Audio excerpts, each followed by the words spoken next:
I have mixed feelings about what we're talking about this morning. One feeling is a very dislike for the topic that we're going to talk about because it's numbers. I won't bore you. I'm not an accountant. I will stay away from making it as dry and boring as possible. I'll be as entertaining with numbers as I possibly can. That's the downside I have for it. Here's the plus side I have for it.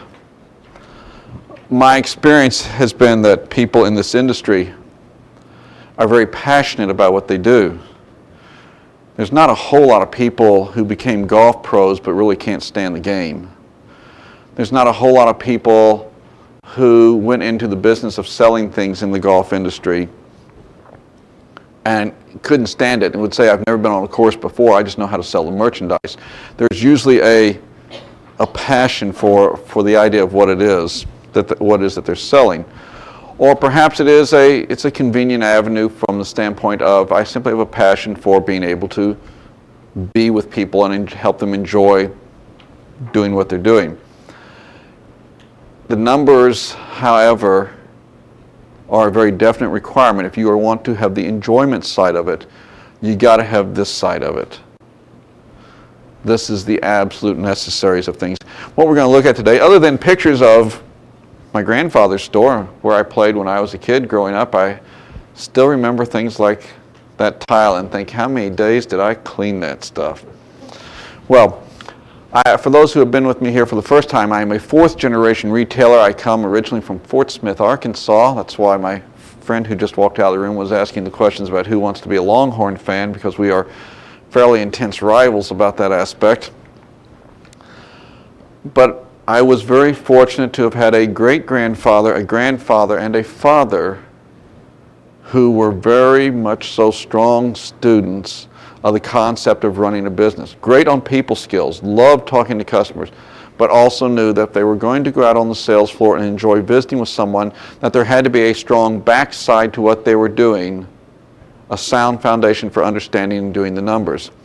I just happened to be the one that after a number of years of being in the business, sold the last of the family stores and found that, much to the surprise of my high school English teacher, I could string sentences together. I could come up with some intelligent thought patterns, and I was pretty dadgum good at writing books on how to run a business, all based upon our experiences.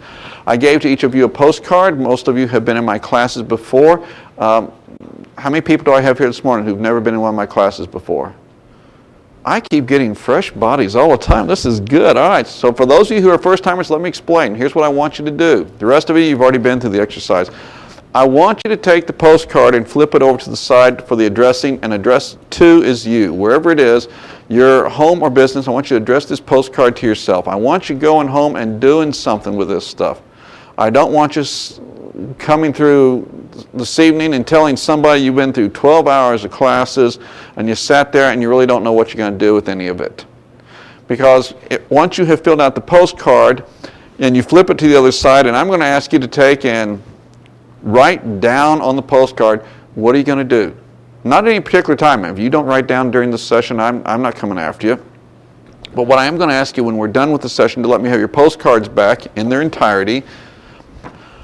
I'll look at what you had to say. I'll add a couple of notations onto it, but one of the things I will do is mail it back to you. I will cut out the postcard side, and 2 weeks from today, I'm going to mail it back to you.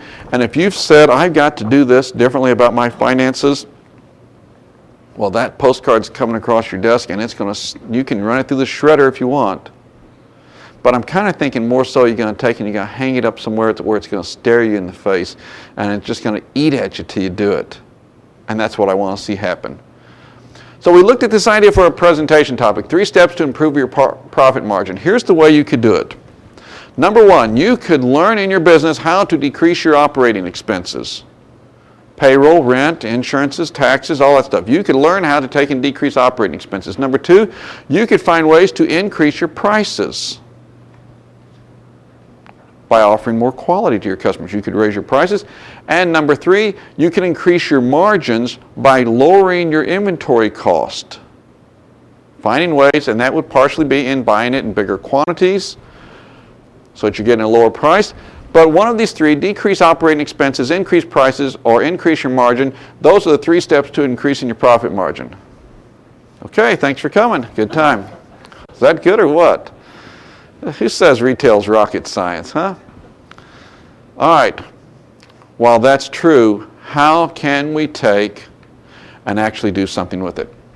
I'm going to look with you this morning at 11 measuring sticks in your business. Now, you can, if you're a person for retaining numbers, here would be my suggestion for people in doing this. Don't write the notes. Just sit and listen. Just listen to what I got to say. I will show you at several points a number you would like to write down, and that's it. Just sit and listen to absorb.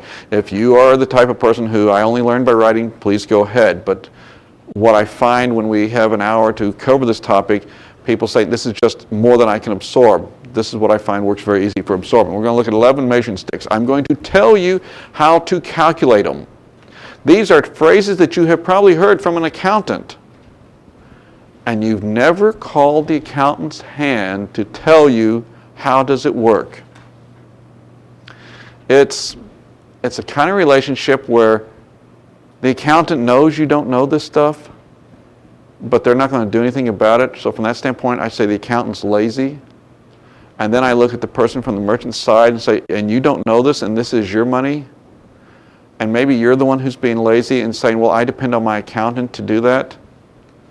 And I'm here to tell you, you don't depend upon anybody to do this for you. This is your business. You learn how to do it. You learn how to run it. I'm going to tell you some industry standards, and unfortunately the golfing industry does not do a cost of doing business survey for people within this industry, but what I was able to find were 2 similar industries, and that is sporting goods and clothing. And where possible, I will give you as many as the numbers as possible. Now, that's the numbers I would suggest you write down, because you probably don't have access to those reports that I have subscribed to. So if you're looking for a benchmark number, these would probably be the numbers when I come to them that you would want to write down. And then we'll take a very quick look. I'll simply throw out a phrase or two as to, well, how can I make that go better? How can I make that one go a little better? Now, I will invite you to, the reason why you don't have to write all this stuff down is that you would retain the notes, and it says my website is profitsplus.org. We have created over the last 7-8 years the largest retail-oriented website that exists. It is this huge, monstrous thing that we have built for people who are in retail to go up and utilize. For example, I'm going to show you some of the calculators. Right now there are 29 different calculators that will help you calculate and analyze things about your business that you can do yourself. There's a 30th one on the way, just as soon as we can figure out how to make the math work right on the thing. When you go on our website and you go to the page, it says Calculate Business Benchmarks. This is a page that's going to do 20 different calculations for you.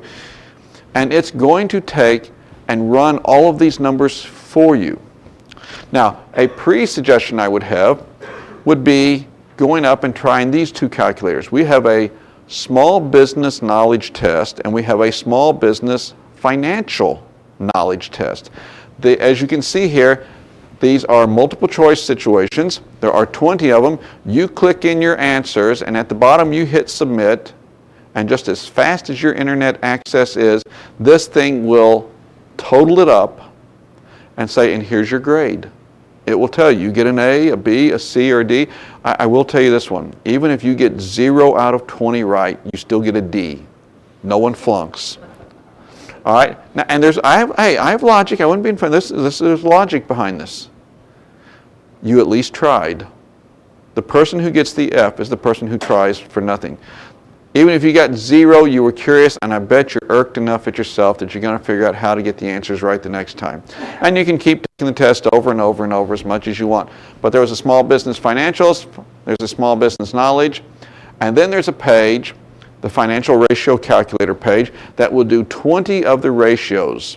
You've probably heard an accountant say things like current ratio, debt to equity ratio, asset ratio, emergency ratio, Horatio Algiers, all kinds of those strange expressions like that, and you haven't a clue what it is. And I will tell you, for most of us, we don't have a clue what they're saying. So on this page, what it will do is several things. It will, one, tell you here's all these 20. When you click on them, it will say, here's what this thing means. It's a measurement of this aspect of your business, and it will, in very simple terms, because it's me, a simpleton from Arkansas, who wrote it, it will say, here's what this measurement means for your business. And then it will say, and if you want to calculate it with pencil and paper yourself, here's the way to do it. Take this, add this, subtract this, divide this. And then it will say, if you want me to do it for you, punch in your numbers, hit submit, and bingo, right there's your answer. For the person who's got the concern, I don't see any of the numbers. I don't even know how many people ever go to the website. It has no way of tracking that. It's just a tool that sits there and punches out the numbers for you. I strongly suggest you use it. One, it's helpful for you. Second, the guy who built this page for us, this puppy was expensive. I mean, we spent a lot of money. And if I ever go up and look at page counters and see that not a lot of people stop by the page, then I think of, oh, did I waste my money here or what? So if I see that lots and lots of people visit, then I'm a happy camper thinking, all right, it was a good investment in my fellow retailers. Current ratio is the first one we're going to look at. It's looking at what went on in the business for the next 365 days. It is calculated by doing a very simple piece of mathematics. Take your current assets and divide it by your current liabilities. The total of your current assets divided by your current liabilities. Here we have the clothing industry. These would be the numbers. If you write anything down, this is what you want to write, because this is not on the website. All right? 4.5 for people in the clothing industry and 3.2 for people in the sporting goods. Understand that's clothing as a whole and that's sporting goods as a whole. I get the clothing numbers from my financial ratios service, and I get the sporting good numbers from the National Sporting Goods Association, and that is their research. That would be 2004, which is their last tabulation of people who volunteered their information from the sporting goods industry. Okay, 4.5, 3.2. So, what if I wanted to make this number look better? Well, why in the world would I want to make the number look better? Many of us have situations where we have borrowed money from somebody and they are looking at various ratios to make the determination as to how much they loan us, what interest rate, how long, or even whether or not they could call in the loan. So what if I need this number to look really good? And the question would be could I convert a current liability into being a long term? Now the short of that one says this: the difference in current and long term is 365 days. If I have a bill that is due anywhere in the next 365 days, it's a current liability. If I could move that to where I had to pay for it 366 days down the line, it now becomes a long-term liability, and that makes that ratio look all the better. Point number 2 is called the asset ratio, also known as quick, also known as emergency ratio. Distant cousin to Horatio Algiers. This one is slightly different from the last one, and here's your difference. While you are still dividing by current liabilities, on the left side, it is now cash and accounts receivable. In the last one, it said current assets, which would be cash, receivables, and inventory. This ratio removes the inventory. This is basically looking to see just how fluid is your business. Clothing is 0.9 and sporting goods is 0.6. See how that number has dropped, because the biggest thing that you have as an investment, which is inventory, is now taken out of it.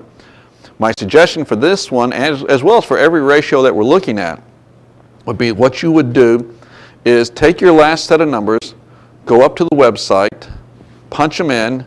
When you print it, the calculator will date itself. get your next month's financials as soon as they come out, punch them in, and lay the two pieces of paper next to each other and say, is this getting better or worse? Where am I going anyway? I mean, wouldn't you like to feel after you've put 30 days in the shop that it's like, okay, it's doing something to make me more money, and that down the line it's giving me a better sense of security towards retirement, as compared to, well, that's another month that was just a waste of time. You lay them side by side, and in these, I'm wanting these numbers to go up. How would I improve it? And the idea was simply, could I get rid of some inventory? I'm amazed at the number of shops I walk into that I go and look in the back and I go, what's that box of shirts sitting over there? Oh, that's last year's stuff. And I go, oh, okay. And what is it going to do this year? Well, I don't know. But I mean, I put it on the shelf. People know that's like last year's shirts and they don't want it. And I said, does the tooth fairy come along at some point in time and wave a magic wand and all the shirts disappear and a pile of cash shows up? No? Well then when's it going to go away? Out on the upper west coast, somewhere in Washington State, I know of a golf pro who is so sharp at running his business that not only does he take and know how to keep his inventory clean, but he runs a service for other golf pros in the area where on consignment he takes all of their old inventory and runs around different parts of the country and has these neat little sales in places like Embassy Suites and sells off all the merchandise and pays them a piece of what it is. The guy makes a good chunk of change just getting other retailers to clean out their inventory, which they want to do by simply just, my store looks clean because I have my stockroom filled with all the junk that I can't sell. And it's like, this is not like fine red wine that it's going to get better as it gets older. It's just going to get older. Turn rate. Turn rate is how many times do you sell the entire store? How many times have you sold the entire store? All right? It's done by this. Take the cost of goods sold, right off of your profit and loss statement, and divide it by the average inventory that you have on hand. Now, side note for average inventory on hand, it's not showing up anywhere on your financials. What you have is my inventory on hand at the end of the month. This is average. So if I want to know my turn rate for the year 2005, here's what you need. Ending inventory for each one of the last 12 months. Add them together. Divide by 12. Okay? That's your average inventory for the year 2005. That's how you calculate average inventory. Divide that into cost of goods sold. What could I get? National Sporting Goods Association is the only place I got it, and their average is 2.8. My belief would be clothing would be up somewhere higher. Clothing should be higher than 2.8. So, and the biggest thing I would look at is, can I increase my margin? Simply by increasing my margin on items, will I take and manage to make my turn rate go better? Could I decrease my inventory? Now that'll do another big way of doing it. If I can keep my sales, but I can take and turn around and decrease my inventory, my turn rate goes up. As my turn rate goes up, that's just like, in essence, having a CD in the bank, and now today the bank is calling you and saying, and I'm going to pay you a higher interest rate on it. You make more money as your turn rate increases. Days sales outstanding. And this is how long does it take me to get the money that someone owes me? I mean, Fred came in and bought something and has a charge account with me, and so he signs the ticket for $300 or $400, and I send him a bill at the end of the month. He bought it on the 1st, so already he's got 29 days of free off of me. Then he's a slow payer, and he takes another 25 days. Do I look like a bank? You know, do you look like a bank?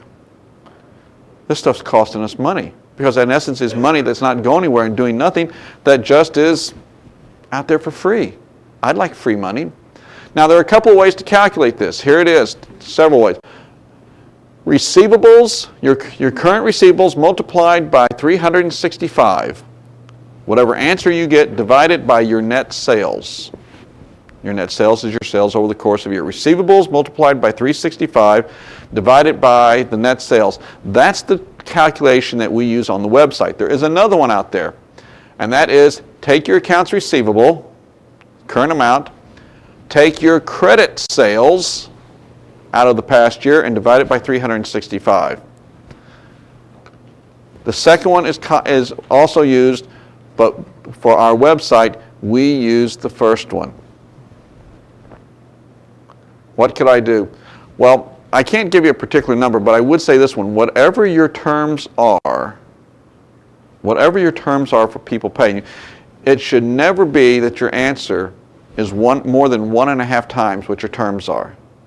Example I give you, if your terms are net 30, it should never be more than 45 days out.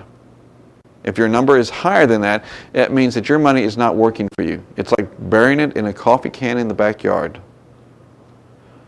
Because when you sell to somebody $200 worth of inventory and it goes out the door and you got to buy another one of it, whatever it cost you to buy that other one, it's coming out of your pocket somewhere because you don't have the money to go do it. How would I improve it? How much is this costing you? Well, here's what I would look at. If you were to take and look at your turnover, subtract what the average turnover in number of days, multiply that times what your average accounts receivable is, that'll give you a big dollar amount, and multiply the interest rate. That's how much money is costing you from the bank.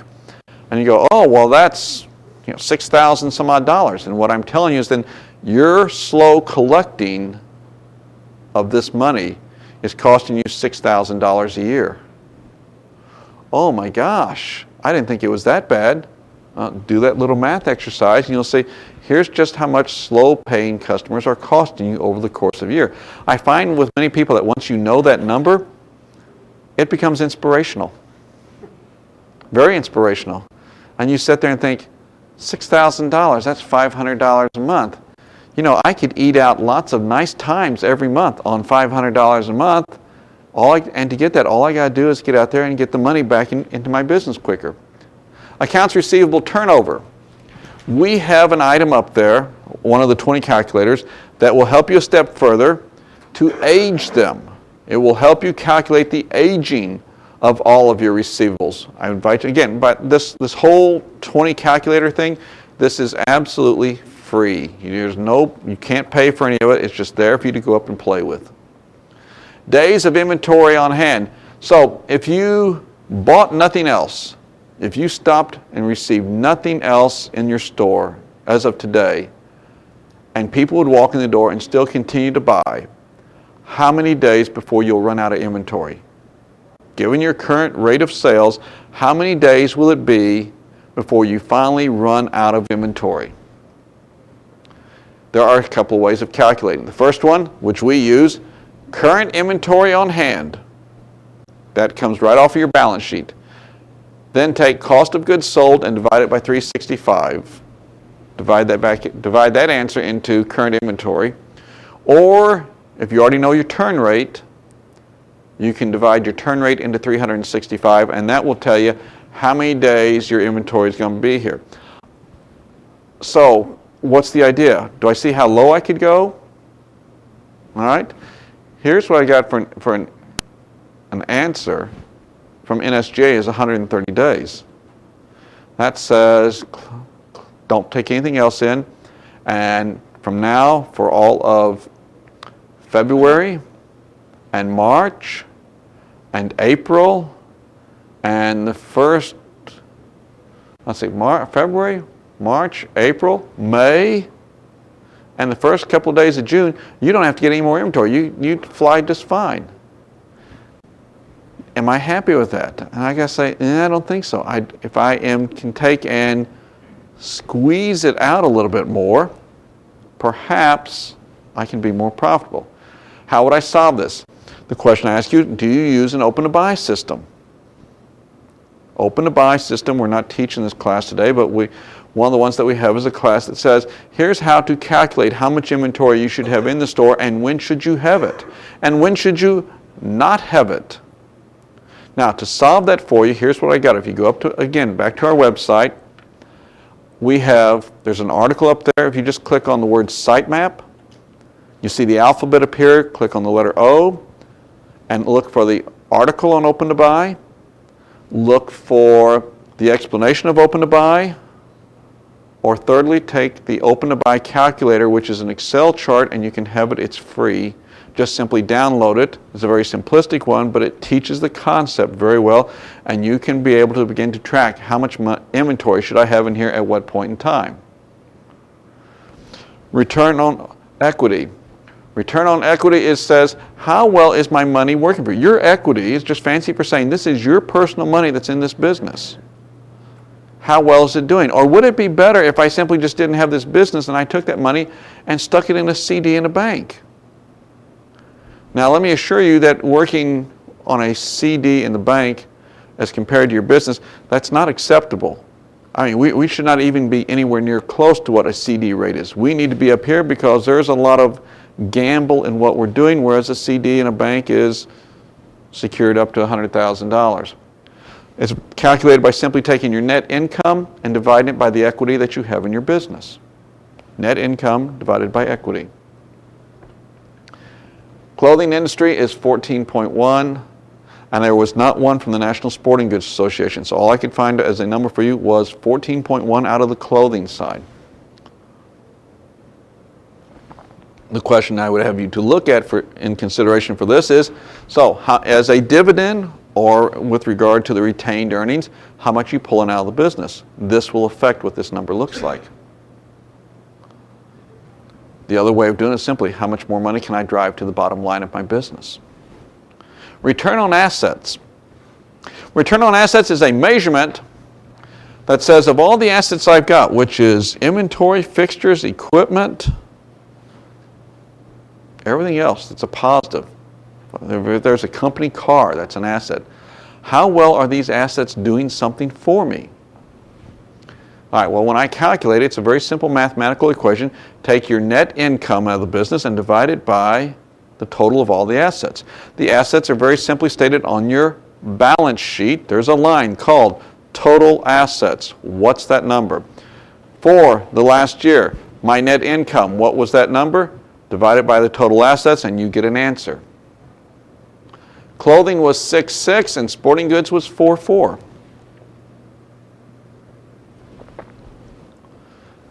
6.6 and 4.4. So how can I do it? Do I have assets sitting there that are doing absolutely nothing for me? Do I have assets sitting here that are doing absolutely nothing for me, that I need to get them somehow moving to do something else? Second way is, what can I do to drive more to the bottom line? Well, again, as you see, every one of these numbers relates to another one. Gee, when I do something that affects this one, it makes this one better. And when I affect something over here, that makes something else here go better. But what the uniqueness is by looking at each of them individually, you see what that component's measurement is and know which one of the areas do you need to be spending some time and some effort on. Gross profit as a percentage. It is the profit from a sale. It's expressed as a percentage, and it's expressed as a percentage of the sale price. It's done very simply. Take what you sell something for, $100. It cost you $60. Price minus cost, 100 minus 60, the answer is $40. Now take that $40 and divide the $100, the price, into it. Your answer is 40%. My gross profit percentage on this item is 40%. Clothing is 41.9 and sporting goods is 37.43. Now this should not be news to anybody. You know that from the soft goods side of this industry compared to the hard goods, you make more money off of selling soft goods. All right, 41.9 and 37.43. So how can I do it? Number one is, how can I increase the perceived value to my customers? How do I increase what my customers perceive of the value of something that I am selling to them? Well, some of that relates back to sales skills. The other one is, can I take and reduce the cost of labor that I've got in, or can I reduce the cost of goods? And can I buy smarter? There are old adages that say part of being a better retailer is learning how to be a better buyer. Operating expenses stated also as a percentage. Your operating expenses are things like payroll and taxes and insurances and rent or mortgage payment and all those other little things that just, for some reason, people will not donate to us for free. You take the operating expenses as a dollar number and you divide them by the sales of the business and you come up with a percentage. Now this is going to show up. If you've got a profit and loss statement, this should be showing up because most every profit and loss statement, in addition to having numbers that are dollars and cents, has a column next to it that everything is stated as a percentage.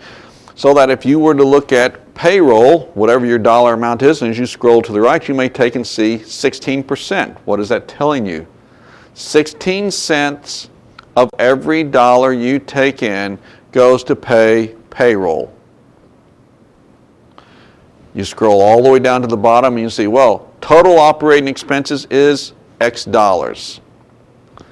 And just picking a blind number out of the air, your operating expenses ought to come in and say something like 40%. 40 cents out of every dollar is what it cost me to run this business. For all the things like my insurances, the telephones here, turning the lights on, keeping the building cool or warm, putting the building here, maintaining the building, all of that type of stuff, buying equipment, buying fixtures. 34.05 and 35.43. Now those are the industry averages. The old blind rule of retailing used to always say, out of $1 you could pay 55 cents for the inventory. You can pay 40 cents to operate it, and you get a nickel, and you should be happy. Well, if I suggested 40, then why in the world are we sitting down here at 34? Because what we're finding is that the cost of inventory is up there pretty healthy. It's now up around 60 cents on the dollar. We're not getting the margins, and some of this is the effect of people who sell by catalog and people out there who are also selling off the internet, who not having the physical store, don't need to have all the manpower that we need to have, and can sell at reduced prices. Therefore, we feel a little bit of the pinch from it. So where could I reduce things? Let me give you one quick one. I mean, there's the likely culprits. Let me give you a quick one to go home and look at. Take a look at your insurance for your inventory. Here would be my suggestion to look at. Many people have an insurance policy that says, we allow, as your insurance company, a seasonal fluctuation in inventory. I mean, for a quick show of hands, anybody here have the same amount of inventory every one of the 12 months? It never goes up, never goes down? Okay, I mean, you'd be weird if you did, but I just want to see if that weird person was sitting here. All right, inventory goes up and down like this. So you pick a number to give to the insurance company. Most frequently what we do, it's just a quick question from the insurance agent. You say, well, my inventory peaks at, and you name the month, like May. And this is the number that it peaks at, and say, okay, fine, and they write that down, and that's how much insurance you've got. So what if it peaks in May, and that's it, and the rest of the year it's down much less? Say there are times of the year where you have half as much inventory. Then you're paying for twice as much inventory as you got on the shelf. This doesn't seem fair, does it?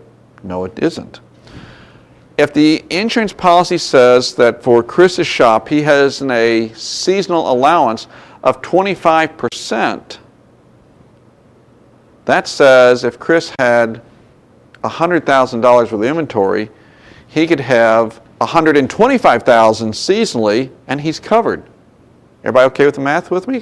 100,000, 25% seasonal? All right, but Chris has just told the insurance agent he never goes over 100,000. So you've got that bump of 25% that you will never ever hit because he just said I never go over it. All right, let's look at the math in a second way.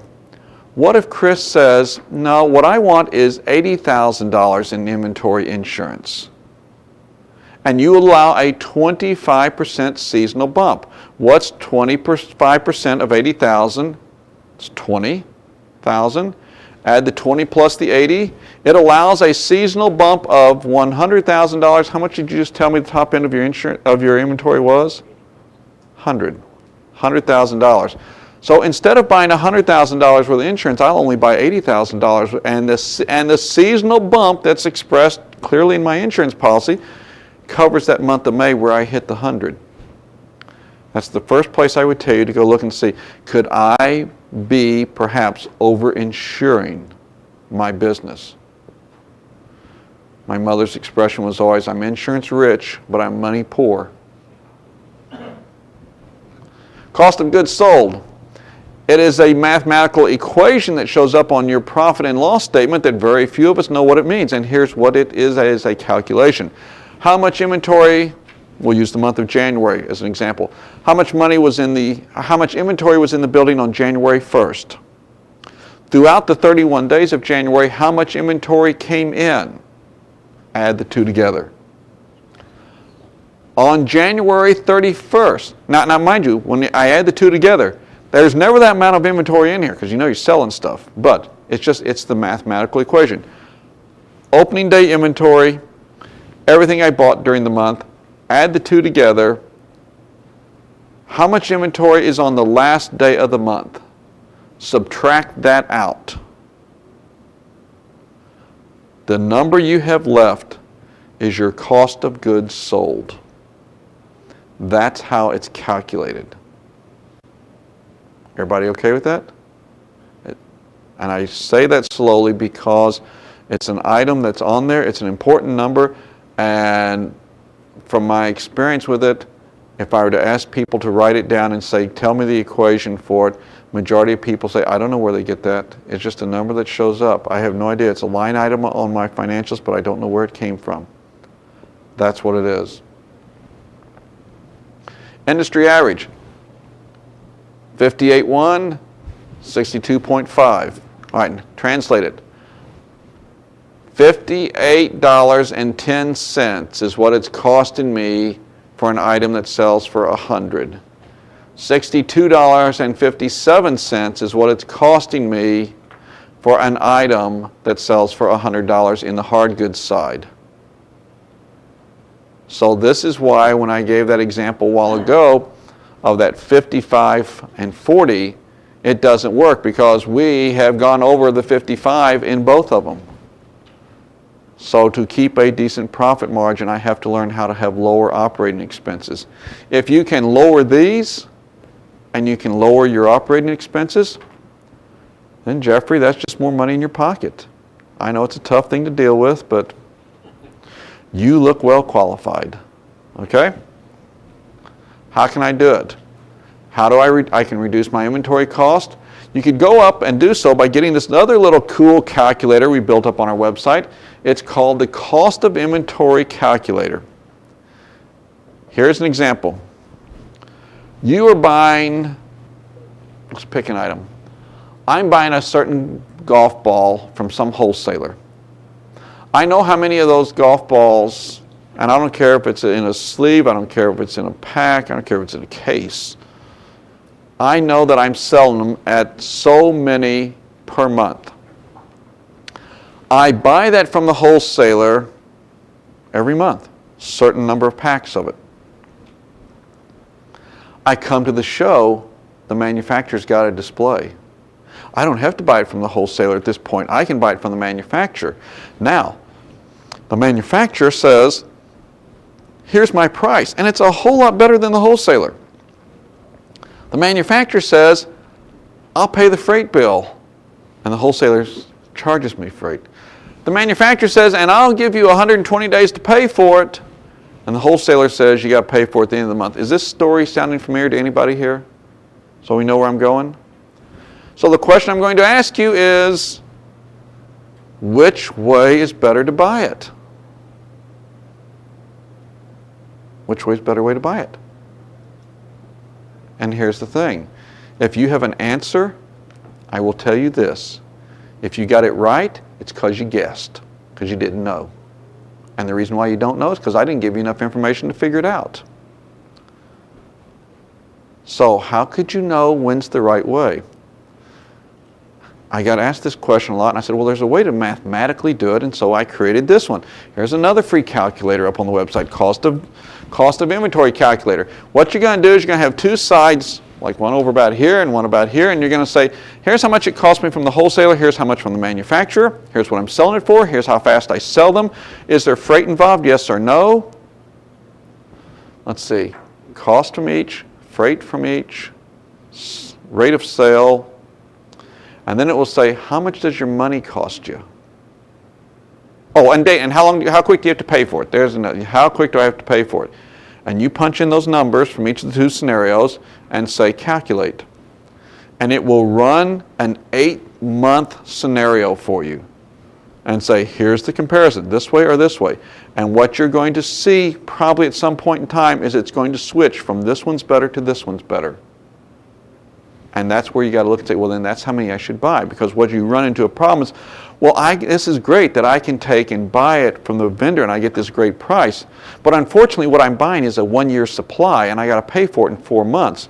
So after 4 months, for month 5, 6, 7, 8, 9, 10, 11, 12, this product is getting more and more expensive. I may find very shortly that that product, buying it from the manufacturer, is now getting more expensive than wholesaler because inventory that I have got the money into already and sits there and longer, kind of ages like speeding tickets.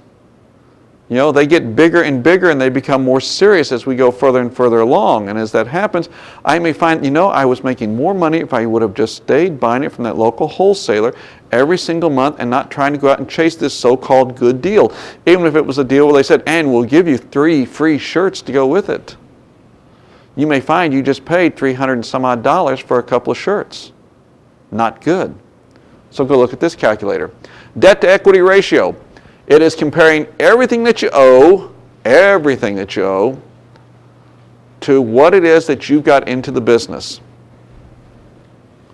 Take the total of what you owe, total debt, divided by the combination of the net worth of the business and the equity in the business. That's your comparison. Again, you don't have to track all this stuff. If you go up and look on the website, exactly what I'm saying is all written out and you can look at all the information right there. But it's total debt divided by net worth and the equity added together. Clothing is 11.0, sporting goods is 28.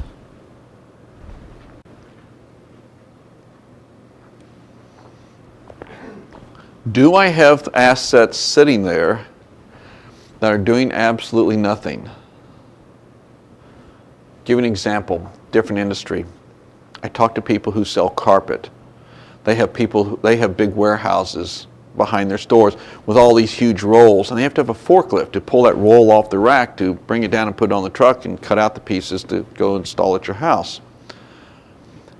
And they've got this one forklift and it's doing okay, and every once in a while it breaks down, and when it breaks down, there's no way we're getting that roll of carpet off that rack down to cut it. I mean, it's not coming until we get the forklift, and if they can't get there for 2 or 3 days, we got to go rent another forklift. Well, some people say, well, then when that starts happening, this one's getting a little older, what I'm going to do is I'll go buy a new forklift. All right, so we buy a forklift, and we say, but I'm not going to get rid of the old one because in case there's something wrong with the old one, I don't want to be stuck like I was before. And I look at it and say, how come we got 2 forklifts? I mean, oh no, that one's there just in case I have a problem. I say, okay, and when was the last time we had a problem? I think it was about 2000. Somewhere about the year 2000, we had a day, and I said, and you were down for a day or so, yes. Okay, so here's this forklift that's worth thousands of dollars that's doing absolutely nothing, just sitting here. You don't even go out to turn it over to make sure the silly thing will still start, but it's sitting there just in case you have a problem. If you took the money from that forklift by selling it off to somebody else and were to buy more inventory with it or to even go out and buy a CD, how much would that have earned for you over the last 5 or 6 years? And then say, well, it earned this amount of money. And if your forklift had broken down once in the last 5 years, this is how much it would have cost you to rent another one. So you've wasted all this money just in case of an accident, and if the accident had ever happened, this is all you would have had to pay. Well, what am I saying? Well, I think I'd get rid of the forklift. It's a non-productive asset. Get rid of it and get something else in there I can make money with. Now, This one is important. This is the one, if you're making notes, this is the one you draw little stars around, or circles, or you point arrows to. If you have this is the important thing I want to learn. The debt to equity ratio is the number one ratio that bankers look at. People who are loaning you money, this is the number one that they're watching. When you borrow money, has anybody ever gone to a bank and signed a piece of paper that said, "Dear bank, I owe you $45,000," and signed your name to it, and that was the loan? No, it goes on for pages and pages and pages. Have you ever stopped to read what all those pages and pages of stuff is? I didn't either. Just wonder if someone just had nothing to do in life and they would read it. Those pages are called covenants. Covenants are the conditions of the loan, and they have little numbers punched into them, and the covenant says, if you do not take and maintain these ratios at this point, because you're probably having to send a financial statement to the bank every month, and they've got some little somebody in there running numbers right quick, and you don't hit the right numbers, you fall below them, things can happen, like they reserve the right to call in the note full right now. They can change your interest rate. You were paying 6% and it just went to 12. And you go, oh, that's going to kill me. Well, you are a bigger loan risk at this point. Or you may find someone who goes, your numbers just are not within our parameters, I can't loan you any money. So by knowing how this works and being able to control where things are on your financial sheet. Now, all right, mind you, I'm saying legally control where they are on the financial sheet. You paint the picture the way it needs to be painted. Or you can simply just leave it to the accountant and say, oh, well, that's what I pay him for. He's taking care of all this. And when people say he takes care of it, then I say, tell you what, why don't you just pull a check out of your wallet there, sign it, and leave it with me, and I'll take care of it too. Since you're going to be that trusting. So, there are past that point, because we don't have time to cover all of them, there's 8 more up there. All righty? And they are individual item markup, sales to inventory ratio, gross margin, return on inventory, also known as GMROI, sales per employee. There are space productivity, personal productivity, net debt to net worth ratio, and the accounts receivable. All these neat ones are up there that you can go and play with. A couple I share with you because people always ask these questions. All right, so what is space productivity, sales per square foot? $313 from National Sporting Goods Association. $313 sales per square foot. And if you think you're pleased and happy with yourself for selling that, let me tell you that if you go out to the PGA show in the fall in Las Vegas and go to the shops at the Forum, you're at $313. Shops at the Forum is somewhere over $1,400. So when you're feeling happy with yourself for what you've accomplished, you can go out and look at people and go, dadgum. And by the way, this is not just the sales floor. This is also includes all your warehouse, those boxes of shirts from last year and the pants from last year. It also includes the office and also includes the restroom. And sales per employee, average from NSGA is $126,000. Now, let me explain to you how this one's calculated too. This is average sales per person, and every person is calculated as full-time. Here's the way you would do the math real quick. How many hours are worked in your shop in the course of a week? Total number of hours, and you have to include yourself, that is if you're working there. Divide that by 40, and that's the number of people who work in your shop. So expect it's going to be, 3.72 people that work in my shop, some odd number like that. You can't look and say, well, it's Jeffrey, Jim, Susie, and Bob. There's 4 of us. Well, not if someone's working part-time. You have to translate it into full-time hours. Total number of hours worked divided by 40 tells you how many people that you have. Divide that into your sales. Divide the number of people, 3.72, into your sales for the course of the year, and that will tell you what your average person is selling. What about Sam? Because Sam only comes in and sweeps the floors and cleans up the place. Does he count? Yes, he does, because he's an employee. It's every person regardless. What about I'm a big enough store and I have someone who comes in and spends 25 hours a week and they sit in the office and do office stuff. Do they count? Yes, they do. All 25 of their hours are included. I don't care if it's the person who's cleaning the toilets. They are a part of it if they are on your payroll as such. Okay? All of that becomes a part of it. $126,000. All righty. It's profitsplus.org. 20 up there. It's always up there running, doing its little thing. Freebie as all the other ones. There are actually 29 calculators. My suggestion is every month that you would go up and simply do it, print it, put it aside with your financial statements, and see what the comparison is. So what could you do? Here's your ways of doing it. This is what I told you up first, and you wouldn't go away. You had to sit here for a whole hour and listen to it. I said the 3 easy ways was either decrease operating expenses, increase my prices, or increase my margin. Those were your 3 ways. And you didn't clap and you didn't walk out of the room, so you didn't buy it. All right, so what would be Tom's 3 ways to do it? Number 1, get your financials done as quick as you can at the end of the month. Let me brag about mine for 5 seconds just to let you know. Here was the rule at my place. My financials were sitting on my desk for me to look at on the 3rd day of the month. On February 3rd, I was looking at January financials. And that was the piece of paper that was then handed to the accountant because I had a point of sale system that could do it, and I made it crank out for me a preliminary. Why? Because if I'm really happy with what I did in January, I want to know it as soon as possible, and I want to be able to know it so that I can duplicate it. Number 2, if I'm not happy with what I did in January, I'd like to know it as soon as possible so I can stop doing it, and I can fix it, I can change it. Number 2, understand these.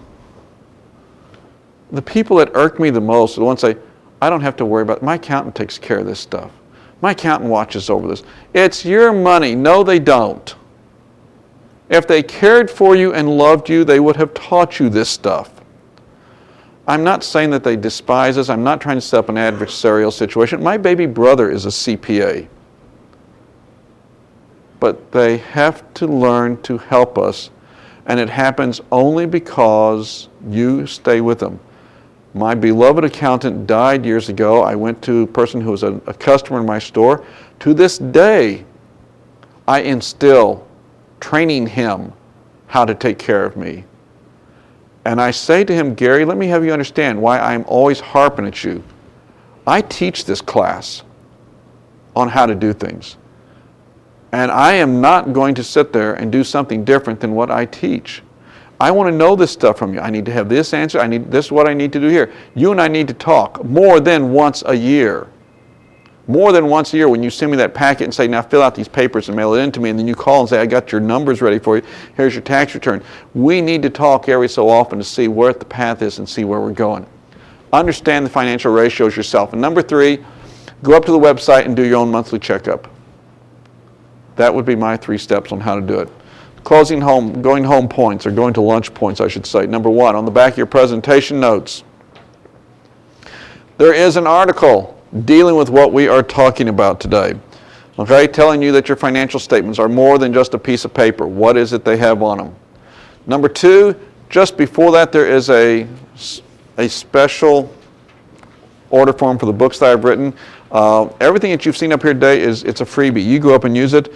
If you wanted to get better with your financials, of all the books that I've written, the one book I would tell you that you ought to have, everyone should have something like this that works, and that's Cash Flow. If you don't understand cash flow management, the book I wrote is not a read it book. It's a workbook. It's a do it book because it's got Excel charts already built in it. That would be my one suggestion to you. Number 3, your postcard is welcome. I will be glad to mail it back to you.